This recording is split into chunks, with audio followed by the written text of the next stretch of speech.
간단한 식품 관리를 다시 하겠습니다. 제가 지난번에 하고 다른 선생님이 어떤 선생님이 저한테 좀 다른 걸 좀 더 보강해 달라 그래서 제가 조금 더 준비를 했거든요. 보시고 또 할게요. 이거는 지난번에 한 거. 지난번에 제가 그 동영상을 보여드리려고 그러다가 못 보였잖아요. 그래서 오늘 그거를 먼저 보여드리는데, 지금 우리가 먹는 그 먹거리가 그냥 먹는 게 단순한 먹거리가 아니고요. 그 기본적인 뭐 우리가 농산물요, 또 수산물, 뭐 축산물 이렇게 들어가는데 그 먹거리가 우리 지구 기상의 이변에 의해서 그다음에 쌀의 생산이 줄어들고요. 또 다른 부분들도 줄어들면서 이게 같이 지구 온난화랑 같이 굉장히 연관이 많거든요. 그래서 이 동영상 하나를 보시면 왜 우리 먹거리가 중요한지, 왜 지구 온난화하고 같이 연결이 돼서 아마 쉽게 잘 이해하실 수 있을 것 같아요. 그래서 동영상을 먼저 보여드릴게요.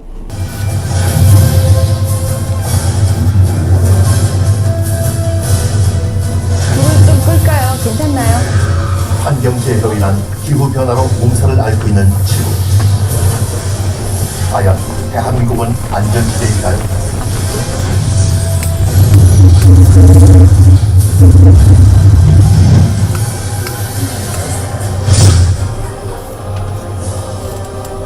요즘 지구촌은 기후변화로 인한 여러가지 재해와 환경 문제로 몸살을 앓고 있습니다.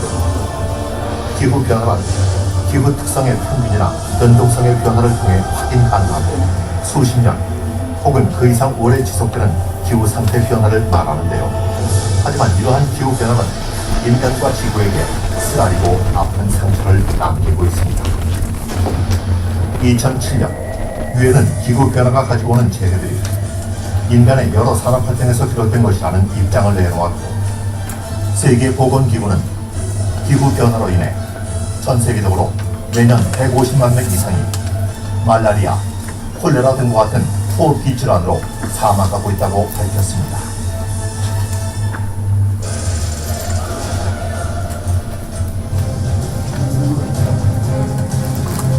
기후 변화를 이대로 내버려 둔다면 지구는 과연 어떤 모습으로 변해갈까요?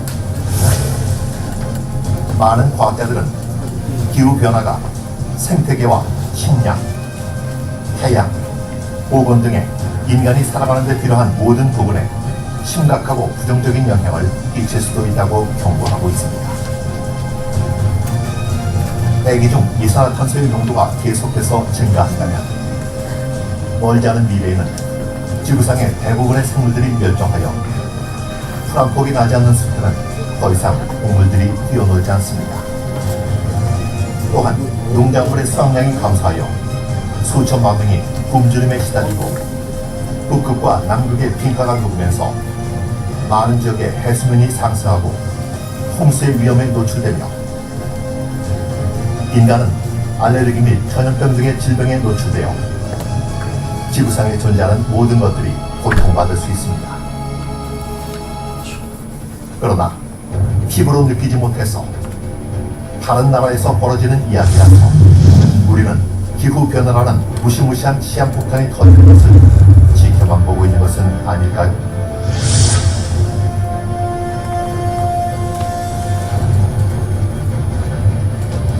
우리나라는 30년 동안 기온, 강수량, 일조량 등에서 지속적인 변화를 겪고 있습니다. 그 결과 기후변화는 우리의 식생활과 직결되는 농업, 축산업, 수산업 등에 심각한 피해를 끼치고 있는데요. 기후변화는 생산량과 품질을 저하시키는 것뿐만 아니라 인체에 치명적인 식품을 생산할 수도 있다는 점에서 더욱 끔찍한 재앙을 예고하고 있습니다. 기후변화로 지구의 온도가 상승하고 강수량 증가나 감소로 인해 땅이 오염되면 오염된 땅에서 나는 농작물 중 일부는 가축에 사료가 되고 이는 가축들의 전염병과 병충해를 유발시킬 수 있습니다. 또 기후변화로 인해 바닷물의 온도가 상승하면 해로운 조류가 증가하게 되고 그 결과 바다에는 설사, 마비, 호흡곤란 등을 가져올 수 있는 독소 함유 어패가 증가하는데요. 이와 같은 현상들이 안타까운 것은 사랑하는 우리 가족을 위한 건강한 밥상이 기후변화로 인해 위협받고 있다는 것입니다. 산업 발달, 환경오염 등으로 식중독 발생 가능성이 상존하고 있으며 최근엔 계절에 관계없이 식중독이 발생하고 점차 대형화되고 있습니다. 특히 식중독 노로바이러스로 인한 식중독 환자 수는 앞으로 더욱 증가할 것으로 예상됩니다. 소중한 우리의 아이들이 살아가기에 산업 발달과 환경 오염으로 기후 변화가 진행되고 있는 지구는 위험하지 않을까요? 기후 변화는 분명히 심각한 문제지만 풀기 어려운 수학 문제처럼 까다로운 것만은 아닙니다. 기후 변화에 대처하기 위해서는 우리 모두 알고 있는 작은 실천들을 행동으로 옮기는 일이 중요합니다. 생활 속 간단한 실천만으로 기후 변화에 대처할 수 있는 방법들 알아볼까요? 이산화탄소의 발생을 줄이기 위해 가까운 거리는 걸어 다니고 대중교통을 이용하며 전기용품은 에너지 소비 효율 등급이 높은 1등급 제품을 구입하고 냉난방기 사용 시에는 적정한 실내 온도를 유지하도록 합니다. 식품을 구입할 때는 식단 계획을 세워 필요한 것만 구입하고 재고장에서 나는 제철 먹을거리를 이용합니다. 식품을 구입하고 난 뒤에는 적정 보관 온도를 확인하고 유지하며 냉장 용기 내에 식품을 보이게 보관합니다. 또 냉장고 가득 식품을 채워 넣으면 찬 공기가 제대로 순환하지 못해 효과가 떨어지므로 내부 용량의 70% 정도만 채우도록 합니다. 이처럼 작은 습관과 실천이 모여 우리의 생명을 지키고 행복한 미래를 만들 수 있습니다. 맑은 공기, 깨끗한 물, 안전한 먹을거리, 우리 모두의 건강한 미래를 위해 다 같이 노력해야 할 때입니다. 동영상 보시니까 그 우리가 먹는 먹거리가 어떤 영양인지 잘 이해가 되셨나요? 네, 굉장히 중요하죠. 이 지구하고 지구 온도랑 우리 먹거리랑은 굉장히 중요하고 저는 제가 하고 싶은 그 주제는요, 이 동영상 안에 거의 다 있다고 보면 될 것 같아요. 그래서 지금 주제는 안전 캠핑 학교니까요, 그 캠핑에 관련된 그 음식물에 대한 것들을 이제 준비해서 제가 보여드리겠습니다. 부패 방지법. 저희가 이제 캠핑을 가면 아무래도 요즘에는 전기가 많이 전기가 들어오는 곳이 있어서 조금 더 편리한데 전기가 없는 곳에 가면은 이제 음식물 보관하기가 힘들잖아요. 그래서 이제 음료라든지 또 기본적인 김치 또 그 고기 이런 종류들의 부패를 어떻게 하면 최대한 좀 줄일 수 있는 방법을 제가 좀 찾아왔거든요. 그래서 보통 우리 가시면 생수 드시잖아요. 이제 근데 어떤 분들은 또 음료를 이렇게 드시는 분이 있는데 보리차나 옥수수 같은 거는 티백을 빼고 보관하면은 아무래도 그 티백이 안에 있는 것들이 조금 더 빨리 상할 수가 있어서 아무래도 보관할 때는 안에 있는 티백을 제거한 다음에요. 그다음에 가능하면 플라스틱보다는 유리병에 넣어서 이제 아무래도 캠핑이니까 좀 그런 거는 고려하지만 가능하면 또 그렇게 하고요. 그다음에 또 그 옥수수보다는 보리차가 좀 더 한 1일에서 3일 정도 더 보관을 오래 할 수 있다고 합니다. 그다음에 달걀 껍질로 아삭한 김치 맛을 유지한다. 혹시 들어보셨나요? 들어는 봤는데요. 네. 이게 살모넬라균이 많아서 네. 사실은 달걀 껍질이 완전히 지저분해. 예, 계란 자체가죠. 예, 그래서 좀 깨끗하게 씻어야 되는데 어차피 익혀야지 어느 정도 온도가 있어서 익혀야지 되기 때문에 네. 껍질 저거 쓰는 거는 좋은 방법이 아니에요. 일단 방법적으로는 이렇게 간단하게 또 캠핑이 뭐 일주일이 아니고 2, 3일 정도니까요. 이제 간단하게 그래도 그 맛을 유지하기 위해서는 이렇게 김치통 안에다가요 달걀 껍질을 깨끗이 씻어서 그거를 이제 망 같은 데다가요 깔고 거기다 김치를 넣으면은 또 그 맛을 또 유지할 수 있고요. 그 이유는 이제 달걀 껍질에 있는 탄산칼슘이 그 김치가 산이잖아요. 그래서 중화를 시키기 때문에 그 맛을 또 유지하고요. 또 뭐 오래된 씨어 빠진 김치들은 그 또 날달걀을요 2개에서 3개 정도 넣어서 넣어주시면 또 산뜻한 제맛을 또 찾을 수 있겠답니다. 그리고 국이나 찌개는 무조건 끓이는 건 아시죠? 그래서 끓이는데 계속 끓여서 두면은 맛도 없어지지만 또 그 아무래도 보관하는 것들이 줄어들기 때문에요. 오래는 하지 않고 2-3번, 한 번 정도 끓이고는 다시 또 드시겠다면 숟가락 같은 거나 국자 넣지 말고 냉장고 채로 보관하시면 또 조금 더 보관을 오래 하실 수 있습니다. 그다음에 보통 남은 반찬은 플라스틱이 안 좋은 이유가요. 플라스틱이 혹시 이렇게 설거지 하다가 조금씩 긁히면은 거기에 또 미세한 긁힘 때문에 세균이 들어가서 아무래도 좀 안 좋고요. 그래서 보관이 더 오래 할 수 없고, 그다음에 이제 상하기 쉬운 반찬은 사용하지 않은 거 깨끗하게 씻은 도구를 이용해서 또 유리 용기에 넣으면서 보관하시면 조금 더 오래 갈 것 같고요. 그다음에 햄하고 고기 같은 거 우리 캠핑 가면 많이 드시잖아요. 근데 하다 보면 양이 조금씩 남을 때가 있어서 보통 그럴 경우에는 올리브 오일 같은 거나요 식용유에다가 살짝 발라서 랩을 싸면요 조금 더 보관을 오래 할 수 있고요. 그게 이제 기름이 그 보호막을 만들기 때문에 세균 침투를 아무래도 막아줘서 보관을 조금 더 할 수 있습니다. 그 다음에 또 두부 같은 거는 그냥 두는 것보다는 살짝 데쳐서 물에 담그셨다가 보관하시면 조금 더 오래 보관할 수 있습니다. 그리고 또 어떤 분들은 또 오래 보관한다고 냉동실에 넣으시는데요. 그렇게 되면 두부 조직 사이에 물이 얼었다가 녹으면서 빠져나오기 때문에 아무래도 맛이 좀 덜하게 됩니다. 그다음에 자, 지난번에 그 야채 같은 거는 냉장고에 넣을 때 그 신문지로 사면 오염된다 그랬잖아요. 그래서 여기는 지금 신문지로 돼 있는데 신문지로 하지 않고 그다음에 그 야채가 달려 있는 모양 있잖아요. 가지에 그 모양대로 세워두면은 그다음에 그게 아무래도 더 2-3일 정도 보관이 오래 가고요. 그 PT병 같은 거 위에 부분 잘라서 비닐에다가 넣으시고 씻어서 세척하셔갖고 이렇게 세워서 두시면은 더 보관을 오래 할 수 있답니다. 그리고 그 우리 보통 먹는 생수병 같은 경우는 일회용이에요. 그래서 계속 그거를 씻고 쓰시면은 아무래도 거기에 균들이 있어서 안 좋으시거든요. 그래서 가능하면 이제 머그컵이나 이런 걸 이용하시고 그 일회용 그 생수병은 한번 쓰시고 다시 쓰시는 거는 좋은 현상은 아닌 것 같습니다. 그다음에 이제 냉동할 때는요. 우리 떡 같은 거나 또 좀 따뜻하게 먹을 수 있는 거 뭐죠? 밥 같은 거는 데울 때 냉동했다가 할 때도요.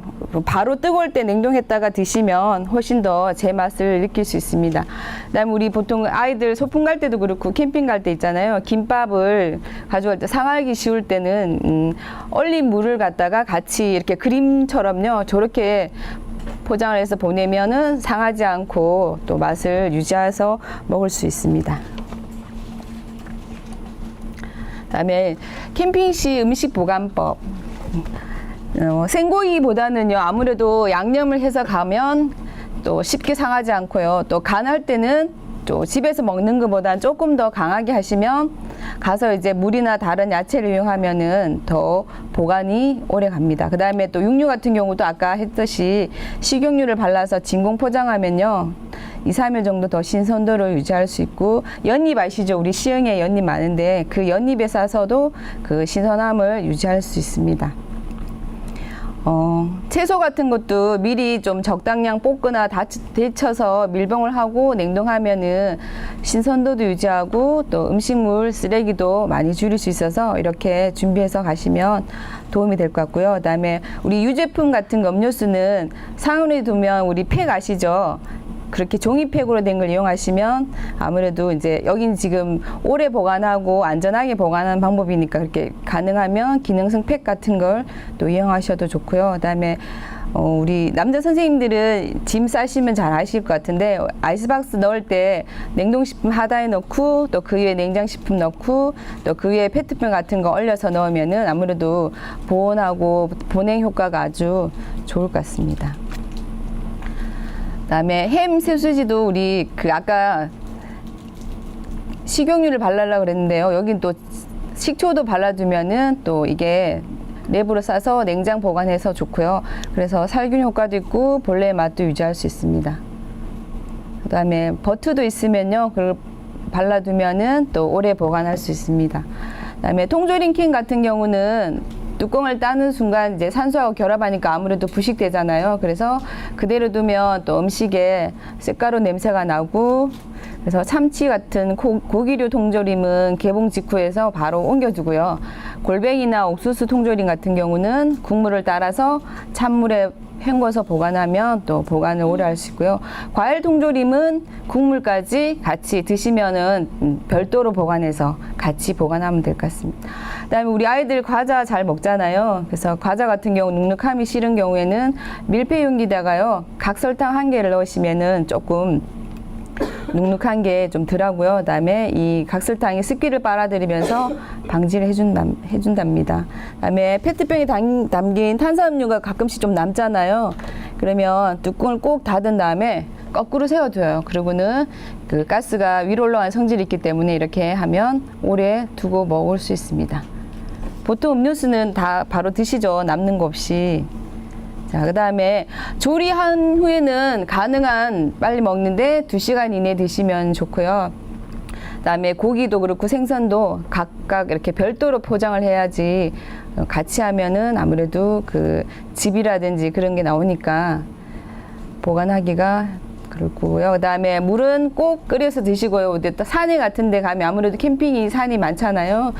그러면 이제 거기서 보통 직접 채취한 과일 같은 거나 이런 채소들은 가능하면 섭취하지 않는 게 아무래도 좋을 것 같고요. 그 다음에 고기는 잘 아시겠지만 이제 충분히 익혀서 또 선홍색이 없어질 때까지 이렇게 드시면 캠핑 시 음식을 조금이라도 안전하게 보관할 수 있을 것 같습니다. 자, 그 다음에 우리 가정에서도 그렇고요. 캠핑 가서도 이렇게 좀 간단하면서 식품 세척할 수 있는 보관법을 잠깐 보여드릴게요. 여름에 풍성한 과일. 그런데 껍질째 먹는 경우가 많아 세척법이 고민인데요. 여름철 대표 과일인 포도는 어떻게 씻고 계세요? 포도가 이 사이사이에 많이 이물질이 껴있다고 해가지고 제 알을 하나씩 떼고요. 그다음에 물을 부어서 일단 한 번은 그냥 이렇게 주물주물해서 전체적으로 씻어주고요. 그 다음에는 이제 여기 이 물에도 아직 농약이 남아있을 수 있으니까 그 다음에는 이제 흐르는 물에다가 씻어주거든요. 손님 많이 왔을 때 포도 이거 다 따고 있으려면 굉장히 힘들 것 같아요. 그리고 이렇게 주물면서 상처도 생길 수 있고 또 영양소도 많이 빠져나갈 것 같고, 이 방법으로 하면 시간도 굉장히 오래 걸릴 것 같아요. 그럼 제가 다른 방법으로 농약 깨끗하게 제거해서 드시는 방법 알려드릴게요. 무른 과일은 씻기가 번거롭죠. 그래서 고수가 선택한 재료. 밀가루는 가정에 다 갖고 계시잖아요. 얘는 이렇게 하는 건가? 네. 자, 한 큰술 정도 솔솔 뿌려주세요. 이 밀가루는 흡착력이 좋아서 이물질 같은 거 사이사이에 낀 이물질 제거할 때 참 좋거든요. 밀가루를 뿌린 뒤 포도가 잠기도록 물을 붓고 5분 이상 담가둡니다. 물을 받아놓고 좀 담가 놓는 것만으로 해도 식품안전청에서 잔류농약 검사를 했거든요. 했더니 굉장히 농약이 많이 줄었어요. 그러니까 안전한 세척법 중에 하나거든요. 오늘부터는 좀 이렇게 물에 담가놨다 하시면 좋을 것 같아요. 포도 사이사이에 때를 흡착한 밀가루. 충분히 때가 빠졌다 싶으면 물을 따라서 버려줍니다. 그릇은 물로 가볍게 헹구면 따로 설거지를 할 필요도 없고요. 포도는 흐르는 물에서 가볍게 헹궈주세요. 얼마나 깨끗해졌을지 눈으로 확인해 볼까요? 포도 알맹이 사이사이 작은 이물질까지 모두 잡아낸 밀가루. 이제 안심하고 먹을 수 있겠네요. 이번에는 껍질까지 활용하는 과일 레몬인데요. 색깔만 봐도 싱그럽고 맛있어 보이는 레몬이 있는데요. 여름철에는 뭐 탄산수, 요즘 많이 드시죠? 탄산수나 그냥 물 부어가지고 맛있게 레모네이드 많이 해서 드시는데 좀 신경 써야 되는 부분이 이렇게 레몬이나 오렌지 같은 애들은 껍질을 더 깨끗하게 잘 씻으신 다음에 섭취하셔야 될 것 같아요. 레몬, 오렌지 등의 껍질에 남아있는 이물질, 붉은 소금과 찻잎만 있으면 고민 끝! 자, 붉은 소금이에요. 그 껍데기를 박박 문질러주면 이때 수분이 있으면 안 좋겠죠? 네. 그리고 이때 집에 갖고 계신 홍차나 녹차나 여러 가지 차는 약간 살균 작용도 있으니까 또 약간 섞으셔서 녹차가루도 좋으세요. 그래서 문질러주면은 훨씬 더 잘 닦이고 여성분들 막 이렇게 스크럽 할 때 뭐 섞어서 하시잖아요. 무슨 곡식가루 같은 것도 섞고 뭐 녹차도 하시는데 마찬가지예요. 그래서 이렇게 문질러주셔서 이때 느낌이 비슷하네요. 예, 예. 충분히 문지른 뒤에 물에 넣고 깨끗하게 헹궈주세요. 소리까지 시원하죠? 깨끗하게 세척한 레몬으로 레모네이드 한잔 하시는 건 어떠세요? 콜라보 같은 경우에는 이렇게 그 종이에 이렇게 쌓여있잖아요. 그럼 토광물질이 거기서 또 밴다고 그러더라고요. 그래서 굉장히 깨끗하게 씻어야 되는데 저렇게 뿌려가지고 이렇게 문질러서 세척하는 방법을 하면 토광물질 같은 경우도 굉장히 깨끗하게 세척이 될 것 같아요. 이번에는 미카고수가 공개하는 비장의 무기! 잔류 농약 걱정 잡아주는 식초와 생강으로 만드는 천연 세정제입니다. 생강을 뭐 이렇게 즙내거나 갈아서 쓰시기 되게 귀찮잖아요. 근데 저만의 방법으로 식초 생강 세정제를 만들어서 다용도로 쓰고 있는데 그 비법도 하나 알려드릴까요? 좀 편리할 것 같은데요. 네, 원래는 즙을 넣어주시면 제일 좋거든요. 근데 즙 만드는 게 저는 네, 귀찮더라고요. 귀찮아요. 뭐 말고 뭐 너무 짜고 귀찮으니까 그냥 이렇게 슬라이스 얇게 깨끗이 쓰셔서 슬라이스 해주시고 쓰고 남은 생강은 썩을 때까지 뒀다 버리기 일수인데요. 이제부터 세정제를 만들어 보세요. 만약에 남은 생강이 없다면 아니면 하나 좋은 방법 있어요. 뭐예요? 마트에 가셔서 요즘 생강 가루 많이 팔더라고요. 네. 그 생강 가루도 효과가 있으니까 그냥 식초하고 생강 가루 준비해 주셔서 한 500ml에 한 큰술에서 2큰술 정도 섞어서 사용하시면 돼요. 네. 이미 잘 알려져 있는 식초의 살균 효과.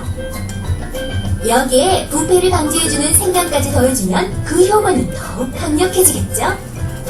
생강이 어떤 맛이 있죠? 매운맛이 네. 있죠? 매운맛을 내주는 진저롤이라는 성분이거든요. 걔가 살균 효과가 뛰어나고 드셨을 때는 면역을 굉장히 높여준대요. 그리고 뭐 보관할 때 사용하시는 보관력도 올려주니까는 얘를 바로 사용하시면 좋지만 식초랑 생강이 만나서 조금 더 효과가 증대되도록 네. 적어도 하루 이틀 정도는 냉장고에 좀 숙성해 두셨다가 사용할게요. 네. 이거 저 이 세제가 너무 마음에 들어요. 저희 집에 냉동고에 숨어있는 생강을 모두 꺼내서 만들어야 되겠다는 생각이 드네요. 이거 모든 엄마들이 같은 생각하고 있는 거 아닌가 모르겠어요. 생활평가단의 마음까지 사로잡은 천연 세정제. 냉장고에 보관하면 한 달 정도 사용이 가능한데요. 세척법도 매우 간단합니다. 우선 물을 500ml 준비해 주시고요. 천연 세정제를 한 큰술 넣고 잘 섞어주면 됩니다. 여기에 채소를 푹 담그고 5분 정도 지난 뒤 깨끗한 물로 헹구면 됩니다. 간단한 방법이지만 세척 걱정을 말끔하게 해결해주는데요. 채소는 물론 육류나 생선에 사용해도 됩니다. 오늘 열심히 채소 깨끗하게 씻는 방법도 배우셨는데요. 보관을 잘못하면 다 헛수고가 되니까 보관도 잘하는 법도 배워보시도록 할게요. 보통은 냉장고에 이렇게 해서 뭐 비닐 같은 데 싸서 채소칸에 그냥 이렇게 다 넣잖아요. 근데 그렇게 하는 것보다 이렇게 위로 자라는 성질을 기억하고 있기 때문에 세워서 보관하시면 좋고요. 페트병 같은 거 갖고 계시잖아요. 그거 잘라가지고 이렇게 꼽아주시면 좋겠죠. 비닐에 싸신 다음에 이렇게 세워서 보관하시면 훨씬 더 싱싱하게 보관하실 수 있어요. 채소는 자랄 때의 성질을 그대로 갖고 있는데요. 그 성질만 잘 알고 적용하면 오랫동안 싱싱하게 보관할 수 있습니다. 위로 자라는 잎채소의 경우 냉장고에 넣을 때에도 자라난 방향 그대로 세로로 세워서 보관하세요. 눕히지 말고 세우는 것 기억하세요. 얘도 싱싱하게 드시려면 내부로 다 싸신 다음에 하나씩 보관해 주시면 뭐 일주일은 거뜬히 아삭아삭하게 그렇게 맛있게 드실 수 있을 것 같아요. 건강에 좋다고 해서 요즘 채소도 많이 드시는데 거기 곁들여서 등푸른 생선 드시면 좋잖아요. 장 보고 장바구니 들고 들어와서 제일 먼저 손질해야 되는 게 채소나 뭐 과일보다는 뭐 육류나 생선이 되겠죠. 그렇죠. 그래서 그 손질법을 같이 배워서 여름철에 건강하게 육류하고 생선 요리도 즐기실 수 있으면 좋겠어요. 온도가 올라갈수록 쉽게 상하는 생선과 육류 보관법. 생강과 굵은 소금이 필요합니다. 먹고 남은 생선은 별다른 방법이 없어서 비닐봉지에 넣어서 냉장 보관하게 되는데요. 냉장고에서 자주 보는 정말 보는 상병이에요. 어느 데서나 그쵸? 그런 거는 다들 많이 드시니까 구이용으로 사셨나봐요. 구이용으로 이렇게 맛있게 잘라주셨는데 깨끗하게 닦아볼게요. 물을 얼마나 필요한가요? 그래도 1리터 정도 부으실까요, 그냥? 소금도 반 큰술 정도. 반 큰술 정도 넣어주시고 생강은 지금 이 생선 알레르기 있으신 분들도 계시잖아요. 히스타민이 이렇게 발생하게 되는데 그 발생하는 것을 억제해줘서 여름철에 알레르기나 식중독 예방에 굉장히 효과가 있어요. 담궈 놓을 거예요. 소금과 생강을 넣은 물에 5분에서 10분간 생선을 담가두는데요. 생선을 사온 뒤 요리나 보관을 하기 전 이렇게 세척을 해주면 한층 신선하게 오래 먹을 수 있습니다. 식중독 예방 효과까지 있다고 하니 안심이 되는 세척법이네요. 그냥 보셔도 알겠지만 채소도 마찬가지였어요. 뭐 그냥 끓는 물에 이렇게 대충 씻는 것보다 이렇게 살균력이 있는 재료들을 넣고 담갔다가 나왔으니까 나온 다음에 끓는 물 살짝만 헹궈주셔도 좋고 아니면은 이렇게 물기를 채반 같은 데서 빼주신 다음에 살짝 물기 제거해 주실게요. 물기까지 깨끗하게 제거한 생선은 비닐봉지에 담은 뒤 밀폐용기에 담아 이중 보관합니다. 하루 이틀 사이에 드실 거면 냉장 보관하시고 그리고 한 3, 4일 지나서 드실 것 같으면 냉동 보관하는 것을 추천해드려요. 네, 알겠습니다. 네. 잘 보셨어요? 네. 많이 도움이 되시겠어요?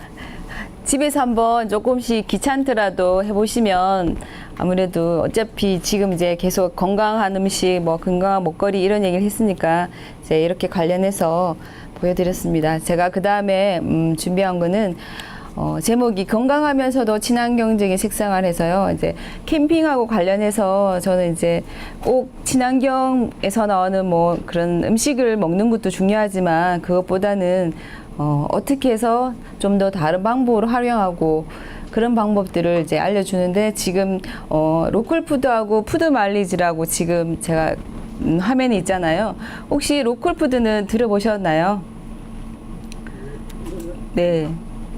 뭐라고 생각하세요? 네, 그 밑에 적혀 있죠. 지역에서 나는 그 제철 생산한 것들을 지역 내에서 소비하는 거를 로컬 푸드라고 그러는데 보통 우리 지금 시흥 같은 경우도 친환경 생산지가 되게 많이 있어요. 그래서 예전에 우리가 뭐 그 생산지 같은데 체험하러 가면 멀리 가잖아요. 강원도도 가고 그랬는데 지금은 저희 시흥에도 친환경 생산지가 있고 친환경 농사를 짓는 분이 많으시고요. 그분들이 또 우리 아이들 급식에도 지금 초등학교 같은 경우는 전체 다 들어오거든요. 그래서 그 생산지에서 만드는 것들을 직접 바로 그 지역에서 소비하기 때문에 아무래도 이동하는 거리가 짧아서 이산화탄소 배출량도 줄어들 것이고 그러면 또 기후 온난화에도 조금 더 영향을 덜 미치고 그다음에 푸드 마일리지는 먹거리가 이동하는 그래서 처음에 그 만약에 예를 들었을 때요 포도를 생산했어요. 그러면 이 포도가 이제 포도밭에서 생산이 돼서 이동을 하잖아요. 뭐 트럭으로도 이동할 것이고 또 뭐 외국 같은 경우는 뭐 칠레 같은 경우에는 포도가 올 때 비행기로도 올 수 있지만 대부분 배로 이동하고 그러면 거기에 이동하는 거리들이 나올 것이고 그 다음에 그것들을 우리 소비자들이 이제 사서 밥상까지 오는 그 거리를 말하는데요. 아무래도 그러면 푸드 마일리지가 낮을수록 아무래도 로컬 푸드에 가깝기도 하고, 그 다음에 또 이산화탄소 배출량이 줄어드니까 지구 온난화에도 좀 더 영향을 덜 끼치겠죠. 그래서 그 푸드 마일리지 관련해서 아이들이 있으시면 제가 그 사이트를 하나 알려드릴 텐데요. 스마트 그린 푸드라고 뭐 네이버든 다오미든 치시면요. 내가 원하는 그 밥상을 차리면 그 밥상 차려 있는 뭐 김밥이든 또 된장찌개든 또 과일이든 이렇게 그 이름을 치시면은 그 친 것들이 칼로리가 계산이 되고요. 이동한 거리가 나와서 내가 얼마만큼 이동해서 소비했는 것들이 그게 이제 나무 심는 걸로 나와요. 그래서 얼마를 쓰면은 내가 나무를 얼마나 줄일 수 있다는 거, 그렇게 해서 나오는 게 있는데요. 아마 친구들 해주면 되게 재밌어 하니까 한번 아이들 어린 친구들은 한번 푸드 마일리지에서 이렇게 한번 해보시면 좋을 것 같아요. 그 다음에 친환경적인 식생활을 위한 지침, 뭐 여러 가지 책이나 뭐 자료를 보면은 다양하게 있지만 이제 저는 이렇게 정리를 했고요. 또 선생님들마다 여러 가지 또 각자 비법들이 있으시니까 이거를 같이 참고해서 보시면 좋을 것 같아요. 그래서 어쨌든 지금 우리 지역에 살고 있는 그 시흥에서 나오는 것들을 최대한 제철에 가장 많이 드시는 게 가장 건강하고요. 제철에 나왔다는 얘기는 양이 많기 때문에 아무래도 가격들도 싸고 영양면적으로도 굉장히 높습니다. 그래서 아무래도 또 대형마트 가면은 우리가 또 1+1 이런 것도 있고죠. 또 사다 보면 뭐 얼마 이상 하면 또 선물 주고 이런 것들 때문에 많이 그런 유혹이 있는데, 필요할 때마다 조금씩 사서 보면 또 버리는 것도 줄어들고, 또 음식물 버리면 또 그것들이 또 돈이 되잖아요. 그래서 그것들을 또 덜 버리게 되면 아무래도 절약할 수 있고, 그 다음에 지역에서 나는 제철식품을 구입하고 난 다음에 또 이거를 말리고 병조림해서 이렇게 또 보관하는 여러 가지 또 가공법들을 많이 연구하고 있거든요. 그 다음에 또 선생님들도 많이 직접 또 텃밭하시는 분들도 계실 건데, 그래서 이제 제철 먹거리를 또 이렇게 스스로 생산하시는 것도 이렇게 식생활을 위한 좋은 지침이 될 것 같습니다. 그다음에 제가 오늘도 먹을 거를 좀 갖고 왔는데요. 이거는 지금 혹시 그 어릴 때 시골에서 농사 지으셨을 때 밀 드셔본 적 있나요? 밀껌이라고 아시죠? 예. 예, 그래서 이거를 지금 한살림에서 아산에서 생산지가요. 근데 이게 토종 밀이고요. 이름은 안전뱅이 밀이라고 합니다. 그래서 이거를 좀 많이 드셔야지 이렇게 입에서 씹으면서 이게 나중에 껌까지 되잖아요. 그래서 한번 추억의 맛도 생각하시고, 이렇게 되게 마침 또 이게 귀한 게 이렇게 또 제가 이렇게 가지고 온 기회가 되어서 여기 선생님들한테 한번 맛 보이고 싶어서 제가 오늘 들고 왔거든요. 그래서 원하시는 만큼 드셔도 될 것 같아요. 한살림 생산자분들이 이제 요 지금 토종 종자 계속 하고 계셔서 이 지금 뭐 이렇게 이물질이 조금 있거든요. 가려가면서 드시면 좋을 것 같아요. 얼마큼 씹어야 돼요? 한 움큼. 그래서 계속 이만큼요? 선생님 너무 많아요. 네, 그 이빨이 네. 알았습니다. 네. 돌려가면서 주시면 될 것 같아요. 그래서 계속 씹으셔야 돼요. 네? 수업 시간에 껌 씹어도 네, 괜찮아요. 잠도 줄이시고요. 그다음에 계속 씹으시면 이 턱이 발달해서요. 이렇게 턱 미인도 되시고, 아이들 같은 경우는 많이 씹으면 머리가 좋아져요. 그러니까 요즘 아이들은 거의 씹지 않잖아요. 어떤 거 주로 이제 간단하게 씹으면 꿀떡 넘어가는 걸 많이 씹기 때문에 아무래도 이렇게 오래 씹을수록 이빨도 튼튼하고요. 아이들은 뇌가 발달한답니다. 진짜로. 네. 더 필요하시면 더 있어요. 근데 고소하시죠? 옛날 그 생각 나시나요? 젊은 선생님들은 안 해보셨죠? 아주 특별한 경험이실 거예요. 이게 잘 안 나오는 건데 선생님 앞에서 드셔도 돼요. 네. 무슨 냄새가. 느낌이 어떠세요? 네. 선생님 어떠세요? 느낌이? 다 씹은 껌그 진물 다 빠진 그런. 네. 근데 그 기존에 우리 먹던 껌 베이스하고 느낌이 다르시죠? 예, 거기는 거의 설탕이고요. 향료를 많이 넣어서 껌은 정말로 안 드시는 게, 예. 저는 이제 아프기도 했지만 이제 공부를 하면서 저도 예전에 이런 거 몰랐거든요. 이제 공부하면서 배운 건데 어쨌든 이제 꼭 필요할 때는 드시지만 그냥 편안하게 드시면은 안 좋다. 특히 껌. 네. 어른들은 뭐 사탕은 안 드시니까. 아이들한테 어떤 책에 그런 얘기가 있어요. 애들한테, 담배를 주는 것보다 과자는 주지 마라 그랬어요. 그만큼 아이들한테는 우리 이쁘다고 과자 사주고 그러잖아요. 근데 실제로 담배보다 더 많이 해롭대요. 왜냐하면 그 바삭바삭한 그 느낌이 그 팜유라는 거 우리 보통 과자 봉지 보시면 많이 있는데 그게 야자나무 열매에서 추출하는 건데 그게 식물성이잖아요. 근데 그게 기름을 만들면서 수소화 과정이라는 걸 거치면서 콜레스테롤과 그 포화 지방산 있잖아요. 그게 우리가 몸에 해롭다는 그게 어떤 기준에서는 누구는 해롭다, 누구는 이렇게 말을 하는데 어쨌든 그게 트랜스 지방까지 만들기 때문에 그게 이제 몸속에 계속 축적되면요. 혈액을 계속 이렇게 탁하게 만들고 이제 그다음에 이렇게 지방이 쌓여서 나중에 이제 동맥경화증 이런 그런 것들을 유발한다고 합니다. 근데 처음에도 말했고 저는 아이들한테 수업할 때도 마찬가지지만 어떤 사람은 한 개 먹었는데 걸리는 친구 있고요. 어떤 분은 10개를 먹어도 괜찮아요. 그거는 자기 몸의 어떤 면역 체계를 잘 갖추신 분들은 어떤 분들은 왜 담배 피셔도 80, 90까지 사시는 것도 그거는 이제 몸속에 어떤 면역 체계가 잘 돼 있기 때문에 또 가능하다고 하니까 이제 기본적인 그 면역 체계를 높이려면 우리가 알고 있는 거 운동하시고 그다음에 규칙적인 식사하시고 또 몸에 해로운 거 그러니까 우리 보통 어른들은 그러잖아요. 몸에 좋은 거 뭐 맛있다고 막 찾으러 다니시고 드시잖아요. 그러니까 몸에 좋은 걸 드시지 않고 몸에 해로운 걸 안 드시면은 괜찮을 것 같아요. 근데 해로운 거는 드시면서 또 몸에 좋은 걸 막 찾으면서 먹잖아요. 그래서 그런 약간 식습관을 그러니까 본인의 건강을 위해서 또 후에 또 병에 들면은 돈이 더 많이 들고요. 고생을 하세요. 그래서 아프기 전에 그런 것들을 하면 좋을 것 같아요. 임동환 선생님, 네. 그럼 어떠세요, 느낌이? 좋아요. 어떻게 좋아요? 아이들하고 대답이 똑같아. 애들이 어때요? 그러면 좋아요. 그러는데 어떻게 좋아요? 옛날에는 좀 씹어봤는데 예. 안 씹어봤어요. 옛날 좀 씹으셨어요? 옛날 느낌이랑 지금하고 어떠세요? 그때는 몰래 서리하시지 않으셨어요?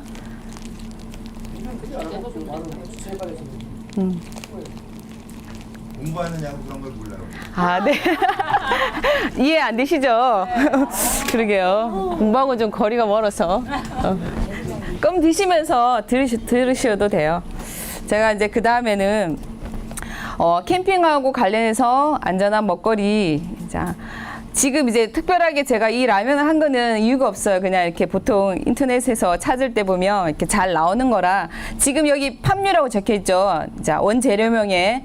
그러면 자, 보통 옛날에 우리 마가린에다가 밥 비벼서 정말 계란 노른자에다 되게 맛있게 드셨죠. 그때는 그런 것들이 그렇게 부드럽고 한 것들이 없었어요. 음식에. 그래서 그게 특별한 맛이었고 귀했던 거고 수입이 했잖아요. 그 수입이 사실은 굉장히 비싼 가격이었기 때문에 누구나 함부로 먹을 수 없는 그런 음식이었어요. 그 다음에 변성 정분 이런 것들은 점도, 촉감 그래서 또 일정한 품질 얻기 위해서 사용하고요. 난과 칼슘은 달걀 껍데기에서 나오는 그래서 라면 면발이 쫄깃쫄깃하게 만들어주고 호박산 이타륨 이런 것들은 이제 우리가 쉽게 말하는 MSG하고 거의 비슷한 이름인데 조금씩 이름을 다르게 쓰는 거예요.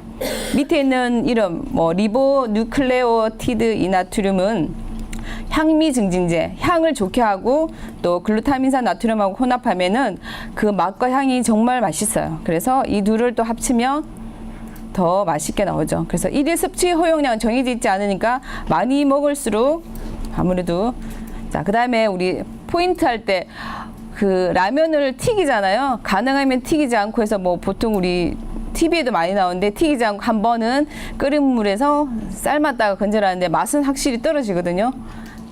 네, 그래서 이제 그거는 보통 선택하시면 될 거예요. 저는 이렇게 얘기한 것들은 정보를 제가 전달하는 거고 선택은 선생님들이 하시는 거니까 이런 게 있으면 아무래도 들으신 분들은 좀 적게 드시고 생각하면서 드세요. 근데 몰랐을 때는 아무래도 많이 먹죠. 저도 옛날에 그냥 닥치는 대로 먹었으니까요. 그다음에 유통기한은 반드시 확인하자. 근데 라면 같은 것도 그렇고 유통기한이 굉장히 길어요. 막 1년씩. 그래서 막 가끔 세일할 때 한번 보세요. 유통기한이 얼마나 많이 남았는지. 그다음에 라면 스프 같은 경우는 제가 그때 성분 읽을 때 한 50까지 나왔잖아요. 뭐 이런 것들. 그다음에 자, 그래서 이렇게 끓는 물에 데쳐서 기름기를 빼고 나트륨 쪽에서 아무래도 스프 양을 줄이면 또 맛이 없다고, 그죠? 그러니까 계속 내가 맛으로 살면은 내 몸이 계속 아파요. 그래서 가끔은 내가 건강을 위해서 내 몸을 위해서 조금은 줄일 수 있는 그런 생각을 하시면은 줄고요. 그 다음에 파, 양파 넣으면은 조금 더 뭐 식이섬유 이런 게 많아서 조금 더 뭐 보충이 된다고 합니다. 그 다음에 우리 햄 많이 드시죠? 여기 보면 L-글루타민산나트륨, 코치닐 색소는 주로 요즘에는 예전에는 적색 1호, 뭐 3호, 5 이렇게 해서 나왔는데요. 그거는 이제 발암물질이라고 또 하니까 이제는 다른 이름으로 코치닐이라고 그래서 얘는 연지벌레가 있어요. 보통 선인장이 기생하는 친구인데 암컷에서 보면은 그렇게 추출하면 붉은색이 아주 예쁜 친구가 있는데 그것도 그 추출할 때 화학 성분을 넣기 때문에 그게 해로운 거지. 얘도 어떻게 따지면은 천연이잖아요. 근데 그거를 추출할 때 다른 화학 성분이 들어가기 때문에 그게 안 좋은 거고요. 아지산나트륨은 많이 나오는 거죠. 그래서 얘도 발암물질이어서요. 색깔을 붉게 하고 이 아지산나트륨 하얀색 가루예요. 걔를 조금만 넣어도 색깔이 굉장히 빨갛게 되면서 그 우리 햄이 그 고유 색깔이잖아요. 붉은색이 나오는 거예요. 네, 아이들은 아무래도 많이 드시면 아이들한테는 아무래도 좀 그런 게 있어요. 그 다음에 아지산나트륨이 포함된 제품은 되도록 피하고요. 또 이런 것들이 굉장히 짜요. 그래서 소금 같은 거 그런 거, 그다음에 무항생제 이런 거 쓰시면 돼요. 그다음에 우리 또 냉동만두 좋아하시죠? 자, 그래서 이런 것들 정점제, 또 L-글루타민산 나트륨, 복합 조미료. 자, 그래서 자, 이런 게 있지만 우리가 잘 확인하고 또 뭐 해썹이라고 그러는데 해썹에 대한 것들도 한번 확인하시고 또 조리하실 때 얘는 가열하는 건지 아니면 그대로 해동해서 먹는 건지 이런 것도 잘 확인하시고 드시면 좋을 것 같아요. 그다음에 어묵 맛살도 감미료가 굉장히 많이 들었고요. 대두단백, L-글루타민산나트륨. 그러니까 L-글루타민산나트륨 우리 보통 알고 있는 MSG라고 그렇게 많이 들어가요. 그 다음에 자일로스, 얘는 천연 감미료고요. 그 다음에 훈제품에 향을 좋게 할 때 많이 들어갑니다. 그 다음에 우리 어묵 사실 때 보면 어묵이 몇 프로 들어가에 따라서 더 쫄깃쫄깃한데 만약에 이렇게 삶았을 때 퍼지잖아요.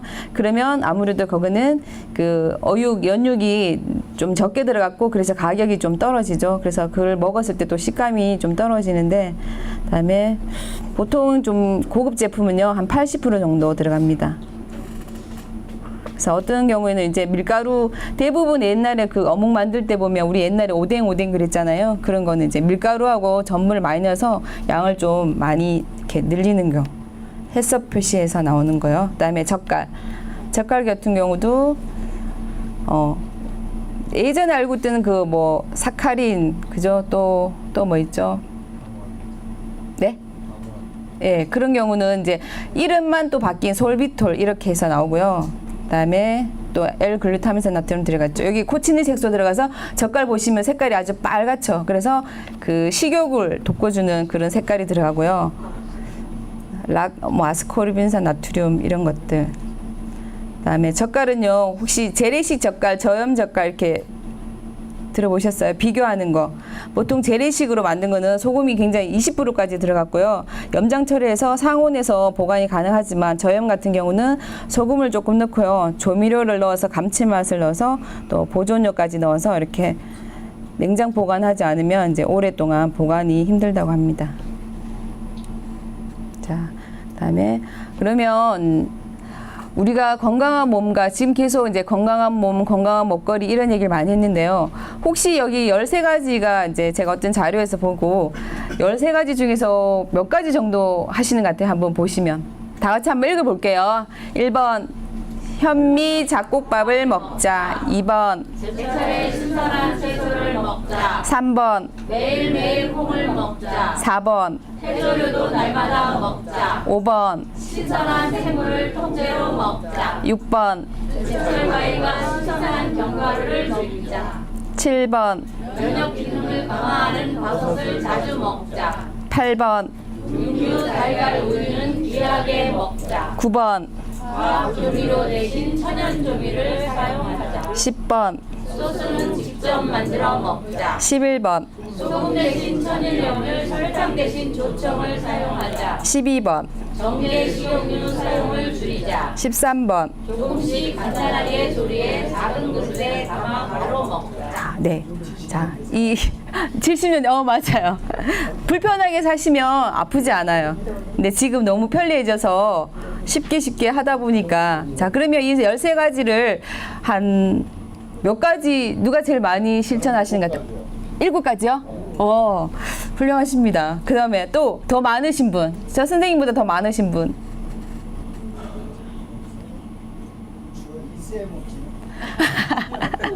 안 드시는 것도 건강에 좋아요. 채소한 음식만 드시면. 그래서 소식하시는 분들이 장수하신다잖아요. 7가지부터 없어요? 선생님은 제가 나중에 선물을 드려야겠는데요. 저는 현미밥을 지금도 먹고 있어요. 네. 언제부터 드신 거예요? 몇 년 정도? 그럼 선생님 혹시 당뇨랑 고혈압 이런 거 하나도 없으? 있었는데 이제 다 예. 그 예전에 현미밥 채소 그 책 쓰신 분이 황성수 박사님이라고 있는데요. 그분 책에 보면 웬만한 성인병은 현미밥만 드시면 거의 다 나으세요. 근데 채소까지 힘드시면 고기는 좀 드시더라도 현미밥 드시면 웬만한 당뇨, 고혈압, 심근경색, 그러니까 거의 다 없으시고, 그 선생님 말씀은 그걸로 모든 병이 만병통치약처럼 그렇게 말씀하셨거든요. 그래서 힘드시면은 처음에는 100%는 힘드시면 조금씩 넣어서 드시면, 그러니까 다른 작곡 넣으시면 또 돈 많이 들잖아요. 그러니까 다른 건 안 드시더라도 현미만 같이 해서 드시면 훨씬 더 많이 이제 건강해지시는 것 같아요. 근데 현미밥이 소화가 안 된다는 그런 말씀 하시잖아요. 근데 그게 소화가 안 되는 게 아니고, 우리가 백미를 그냥 먹었을 때는 10번 씹고 그냥 꿀떡 삼키지만, 현미밥은 아무래도 거칠기 때문에 더 오래 씹을 수밖에 없어요. 그래서 그거를 백미처럼 씹으니까 소화가 잘 안 되는 거고, 그거를 오래오래 씹으시면 소화 다 잘 되시고요. 아이들도 그렇게 먹는 친구도 있거든요. 그래서 그렇게 드시면 괜찮을 것 같아요. 바라현미를 드시면 네, 바라현미는 또 밥하기 아무래도 조금 불편하니까 그냥 현미만 드셔도 돼요. 그래서 굳이 콩 이거 작고 수십 개 안 넣어도 현미만 드시면 좋으실 것 같아요. 네. 100마디 말보다는 제가 좋은 그 동영상을 갖고 많이 왔거든요. 그래서 보시면 바로바로 그 느낌이 오실 것 같아서 제가 좀 동영상을 보여드릴게요. 자, 햄버거 많이 드시나요, 선생님들은? 많이 안 드시죠? 자, 우리 아이들이 햄버거 계속 많이 먹죠? 우리가 사주니까 먹죠? 자, 그래서 생각보다 아이들한테 물어보면 햄버거를 많이 못 먹는데요. 비싸서.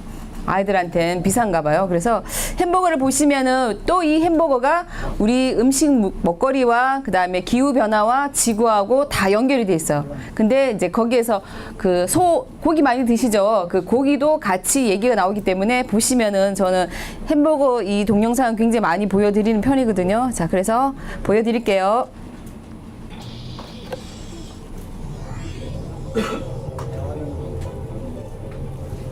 화면이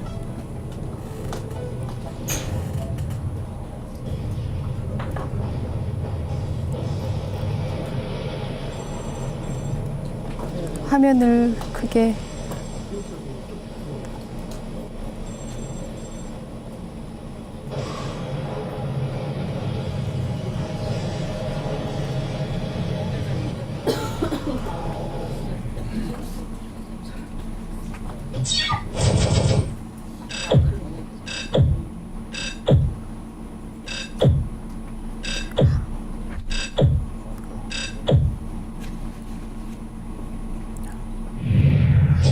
이 카드가 어떤 연관인지 한번 잘 생각하면서 보시면 더 좋을 것 같아요.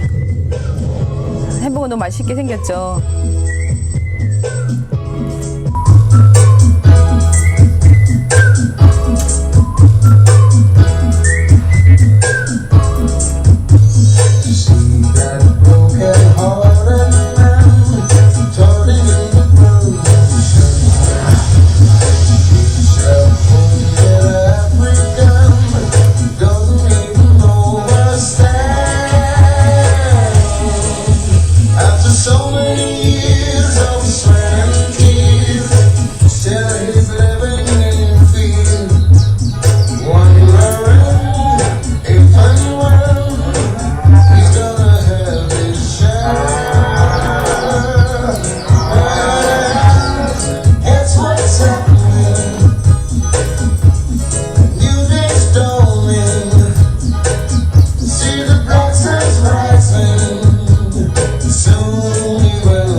보시니까 어떠세요?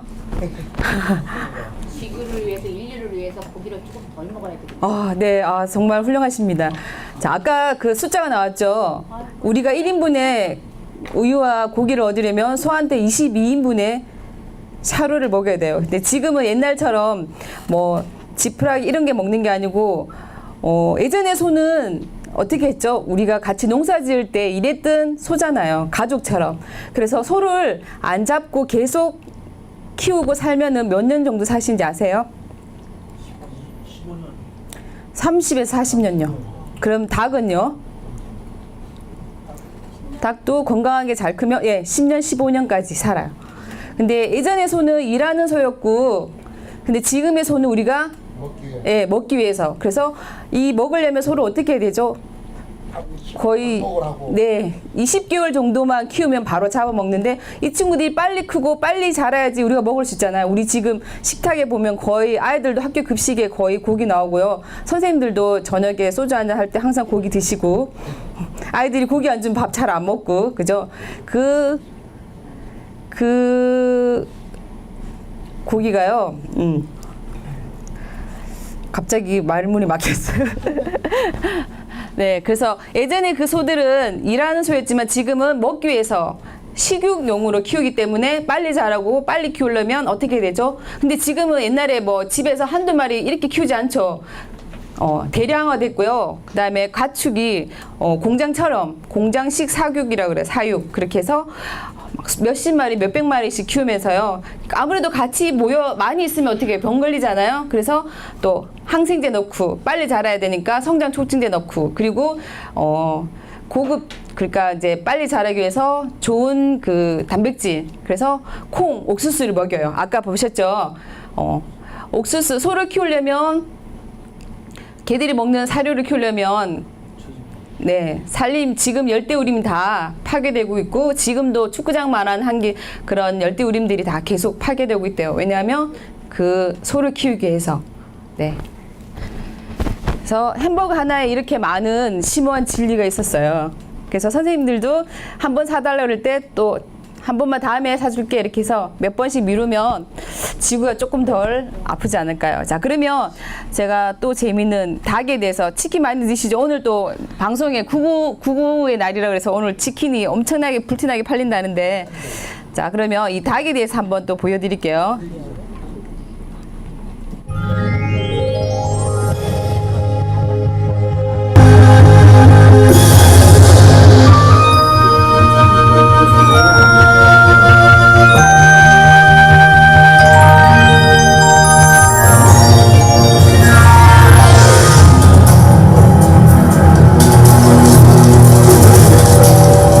날개조차 펼 수 없는 좁은 철창. 살아남기 위한 생존 전쟁이 벌어지고 있다.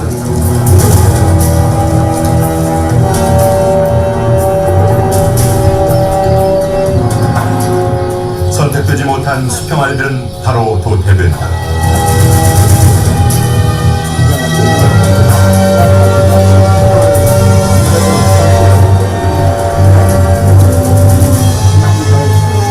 과연 인간 욕심의 끝은 어디까지인가?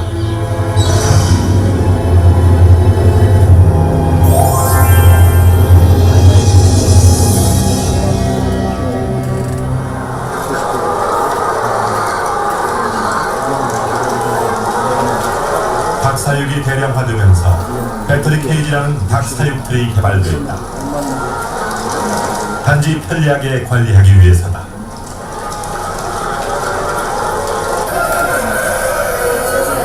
한 마리당 사육 공간이 0.3평방미터도 안 된다.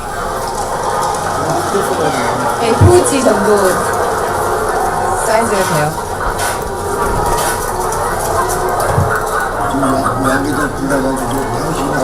신참이 새로 전입해오면 치열한 싸움이 벌어진다. 세력 다툼이다.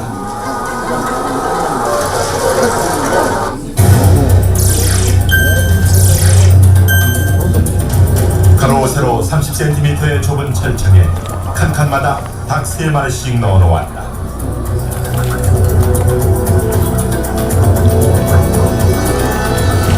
발로 젖이 빨거나 깔아 죽이기도 한다. 내장이 터져 나올 때까지 계속되는 전쟁. 다툼에서 진 녀석은 죽어나온다. 밑으로 막 짓눌리니까 같이 앉아서 막 힘든 것들이 약한 놈들은 막 짓눌린다고. 그럼 밑으로 막 빠져나오려고요. 빠져나오려면 날개가 이제 저 밑에 꽉 끼라요. 못 나와 그래.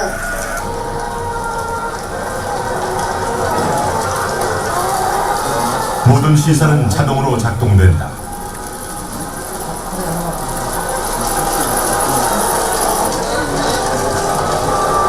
알을 많이 낳게 하기 위해 고단백질 사료가 공급된다.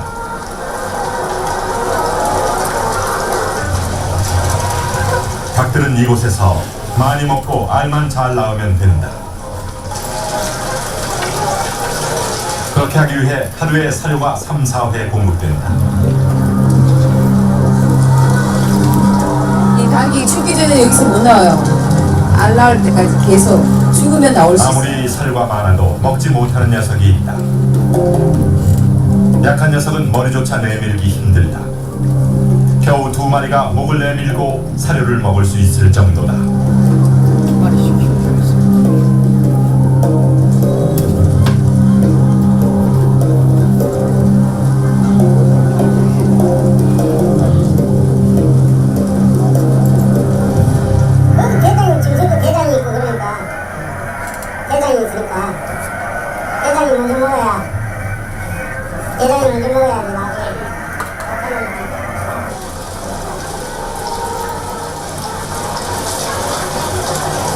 발버둥 쳐야 겨우 먹이에 도달할 수 있다.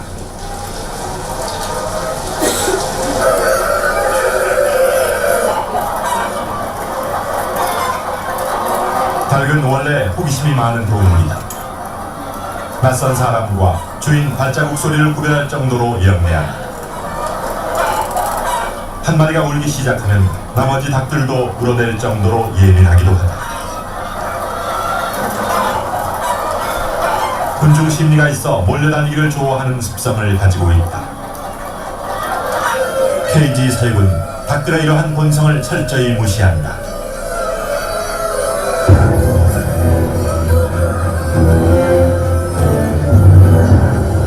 닭은 원래 땅을 헤집고 뿌리로 모이를 쪼아먹으며 살아가는 본능을 가지고 태어났다. 흙을 파헤치고 흙에 뒹구는 것도 그들의 본성이고 기본적인 생리다.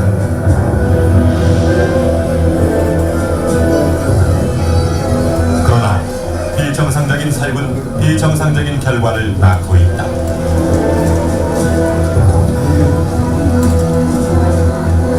닭은 이빨이 없잖아요. 이빨이 없기 때문에 뭐가 이빨 역할을 하냐 그러면 주둥이하고 발뿌리, 뾰족한 그것이 이빨 역할을 하는 거거든요. 근데 이게 버려져야 되는데 버리질 못하잖아요. 이 버리질 못하니까 발톱 자랄 수밖에 없지 않습니까? 그게 비비 꿰는 거예요. 그렇게 되니까는 결과적으로 자세, 서 있는 자세가 불안한 거죠. 불안하니까 닭 전체가 불안해지죠.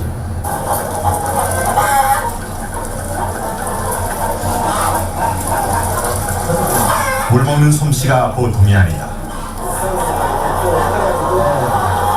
살아남기 위해서는 어쩔 수 없다.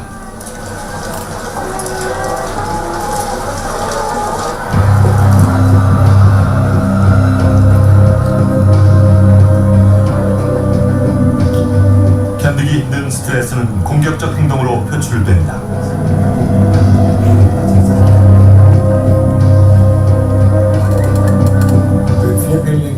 Når man piller fjerne af hinanden, så er det et udtryk for, at hønsene er frustreret, og at de er stressede. Og når de gør det, så kan det selvfølgelig få dramatiske konsekvenser for den enkelte høne, og i den sidste ende kan det ske så voldsomt, så det er, at det ender i kannibalisme, hvor man simpelthen hakker høns til døde. Så det, der er vigtigt, det er at undgå alt, hvad der sker med fjerpilning, og øvrigt at skabe nogle forhold for hønsene, så de ikke kommer til at pille fjerne af hinanden. 우리가 칼로 자른 듯 없어진 녀석들이 보인다. 그러지 말라고 미리 다 잘라버렸어요, 사람들이.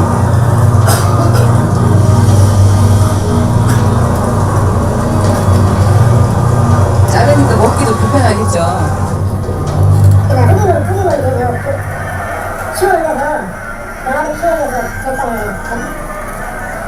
그 위아래가 지금 안 맞아요. 우리만 자르는 거 민이 그렇게 잘못했네. 잘하겠어요. 그러니까 이 사람들이 제대로 못했어. 그러면 좀 먹는 게 불편하겠어요. 이야기가 안 맞으면 불편하지. 달걀 구리는 신경 조직이기 때문에 구리를 자를 경우 아주 고통스럽다고 합니다. Men det er jo også et kæmpe problem, fordi næbet, det er ikke ligesom vores negle. Næbet er fyldt med nerver. Så det er virkelig at fjerne nogle vigtige sanseorganer fra dyret.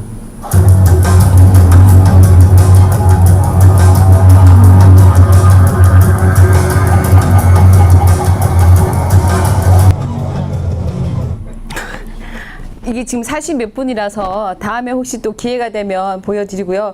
이 닭이 알을 놓잖아요. 그래서 어느 정도까지 낳다 보면 못 낳으면은 그 다음부터는 굶겨요. 그러면 굶으면 거의 이제 건강한 친구는 살아남고 이제 다른 친구들은 죽으면 이제 굶고 나면 나중에 털이 다 빠지거든요. 그러다가 다시 털이 나요. 그러면 얘가 다시 생산이 되기 때문에 다시 그때 또 알을 놓는다고 합니다. 치킨 좋아하시죠?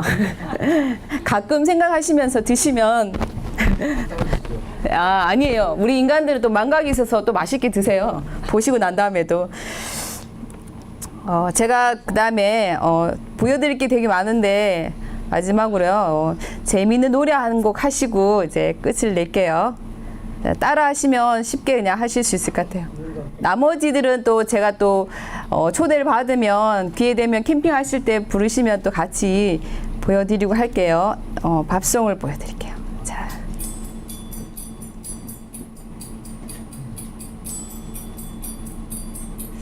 크게 우리 아버지의 아버지 때부터 처음에 듣고 한번 나중에 따라 하시면 재밌을 것 같아요. 어머니 때부터 누가 노래 잘하세요?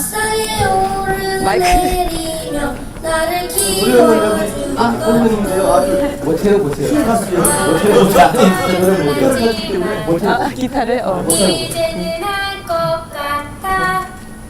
어머니의 손맛이 베인 그 소중한 밥상을 쌀밥, 보리밥, 조밥 한번 듣고 하시면 돼요. 밥밥, 오곡밥, 된장국, 배추국, 호박국, 묵국, 시금치국, 시래기국, 배추김치, 총각김치, 열무김치, 갓김치, 동치미, 깍두기, 가지나물, 호박나물, 콩나물, 고추잎, 무말랭이, 장아찌.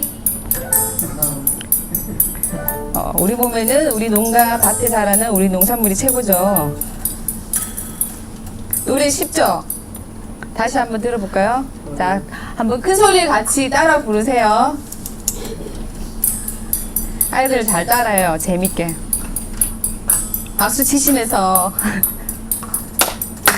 아버지의 아버지 때부터 어머니의 어머니 때부터 밥상에 오르내리며 나를 키워준 것들 아주 어릴 땐 잘 몰랐지만 이제는 알 것 같아.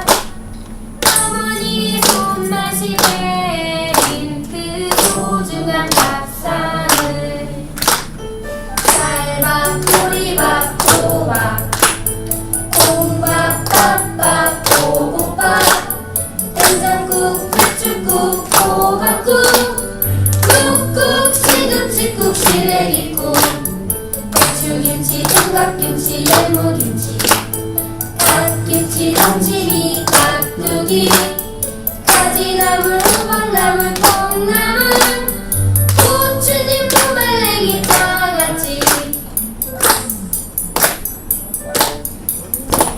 여기 있는 것만 드시면 건강하시겠죠. 그러니까 요즘 우리 음식 갖고 TV 막 맛있는 거 많이 나오고 맛집 찾을 때 보면 항상 하는 말이 있어요. 뭐죠?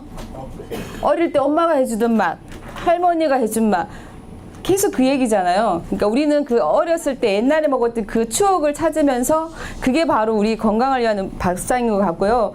아까도 제가 말씀을 드렸지만 좋은 거 먹으러 찾으러 다니지 마시고 나쁜 거 조금만 줄이시면 건강해지실 것 같고요. 뭐 친환경 생산물을 많이 먹는 것도 중요하고 또 일반 우리 농산물도 중요하지만 중요한 건 온 가족이요 밥상에서 같이 즐겁게 맛있게 드시면 일반 농산물도 약이 되는 거고요. 아무리 친환경 음식을 먹어도 밥상 앞에서 애들 혼내주고 우중하고 얼굴 붉히면서 식사하시면 다 독이 되거든요.